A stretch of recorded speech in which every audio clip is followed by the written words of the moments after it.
அப்படின்னா என்ன அர்த்தம்? அப்போ கூட்டணின்றது பலத்தை வைத்து முடிவு செய்யப்படுவதில்லை, பணத்தை வைத்து முடிவு செய்யப்படுவதுதான் கூட்டணி. அதாவது இந்தியாவினுடைய திமுகவினுடைய பலம் பணத்துல தான் இருக்குது. ஆனால் எங்களுடைய பலம் மக்களுடைய மனத்தில் இருக்கிறது. இந்தியாவிலேயே பிற கட்சியிலிருந்து அதிக எம்எல்ஏக்களை வாங்கிய கட்சி பாஜக. பணத்தை வச்சு இல்ல, கொள்கையை வச்சு வாங்கிட்டாங்க. என்ன இந்தியா பூரா ஒரு எம்எல்ஏ 2 எம்எல்ஏ இருக்கிற இடத்துல எல்லாம் பிஜேபி ஆட்சி வருது. எப்படி வருதுன்னு பார்த்தா அது இவங்க கொள்கையை பார்த்து பிடிச்சு போய் வந்து சேர்ந்துட்டாங்க எல்லாம்.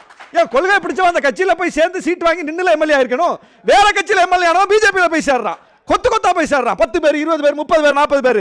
என்னடா உலகத்துல எங்க நடக்காத மாயமா இருக்குன்னு பார்த்தா அவங்க பணத்தை எல்லாம் வச்சு சேர்க்க மாட்டாங்க, கொள்கையை வச்சு சேர்ப்பாங்க. செந்தில் பாலாஜி யாரு? அவர் வந்து ஒரு கட்சியில நின்னு சீட் வாங்கி ஜெயிச்சிட்டு அந்த கட்சியில எம்எல்ஏ இருக்காரு. செந்தில் பாலாஜி அதிமுக எம்எல்ஏ அப்படியே ஓடி வரல திமுகக்கு, போய் திமுக சீட் வாங்கி திமுக சேர்ந்து நின்னு மக்கள்கிட்ட போய் நின்னு ஓட்டு வாங்கி திமுக எம்எல்ஏ இருக்காரு. பிஜேபிக்கு வந்த எம்எல்ஏக்கெல்லாம் பிற கட்சியில எம்எல்ஏ ஆகி கொத்தா அந்த கட்சியில இருந்து பணம் கொடுத்து வாங்கினீங்க. வரவே முடியாது, நீங்க வரவே முடியாது. இந்த பணத்தை பத்தி சொன்னார்ல, அது போல வரவே முடியாது. ஒரு நிமிஷம் பதில் சொல்லுங்க. வேட்பாளருக்கு தாங்க ஒரு கட்சி நிறுத்தக்கூடிய வேட்பாளர், ஒரு வேட்பாளர் எவ்வளவு செலவு செய்யலாம் தான் தேர்தல் கமிஷன் வரைமுறை வச்சிருக்கு. கட்சி எவ்வளவு செலவு செய்யலாம் வரைமுறை வைக்கல. தேர்தல் செலவு வந்து இப்போ ஒரு முதலமைச்சர் என் தொகுதியில் பிரச்சாரத்துக்கு வர்றான்னு வைங்க, நானா செலவு பண்ண முடியும்? யார் செலவு பண்ணுவோம் சொல்லுங்க? முதலமைச்சர் என் தொகுதியில் பிரச்சாரத்துக்கு வர்றார், எங்க கட்சி கூட்டணி தலைவர் பிரச்சாரத்துக்கு வர்றார், விசிகே நாங்களா செலவு பண்ண முடியும்?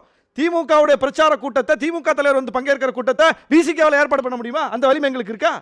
அப்போ ஒரு கட்சி எவ்வளவு வேணாலும் செலவு பண்ணலான்னு எந்த வரைமுறையும் தேர்தல் ஆணையம் நிர்ணயிக்கல, ஒரு வேட்பாளருக்கு நிர்ணயிச்சிருக்கு. நான் வந்து 1 கோடி செலவு பண்ண முடியாது, ஒரு வேட்பாளர் இவ்வளவு செலவு பண்ண முடியும். ஆனா எதுக்கு 1 கோடி செலவு பண்றீங்க?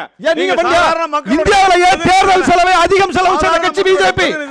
இந்தியாவிலேயே தேர்தலுக்காக தேர்தல் பத்திரத்தின் மூலம் அதிக பணத்தை பெற்ற கட்சி பிஜேபி. எதுக்கு இவ்வளவு பணம்?